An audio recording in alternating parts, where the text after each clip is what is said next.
مركزين على الكرة المصرية وشفنا الحكم. طبعا بإلغاء الثلاث نقاط اللي كانت خصم من النادي الأهلي في نهاية الموسم.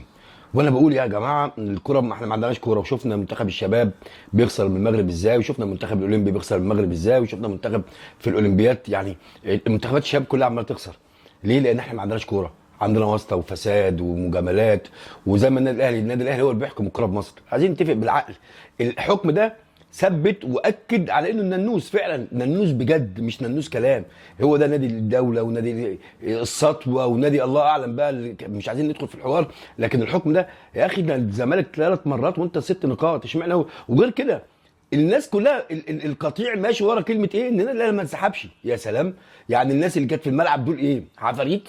جمهور الاهلي اللي راح ده مش جمهور الزمالك اللي راح. الحكام المصريين اللي راحوا دول مش. طب ايه المنظومه اللي حتى لو هو قال حكام اجانب، هل في اوراق ولا بالتليفونات؟ اذا بالتليفونات عندك تليفون ده قال لك هجيب لك وده قال لك هجيب لك، لا مفيش حاجه رسمي، تلعب زي بقيه الناس عادي وتكمل، كنت رايح تلعب.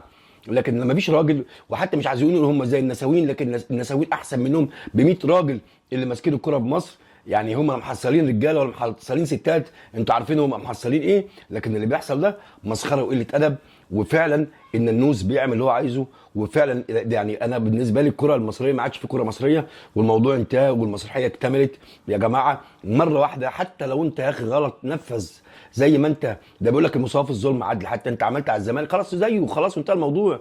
بغض النظر بس تبقى راجل واطلع احكم بالعدل، واذا حكمتم بين الناس احكموا بالعدل.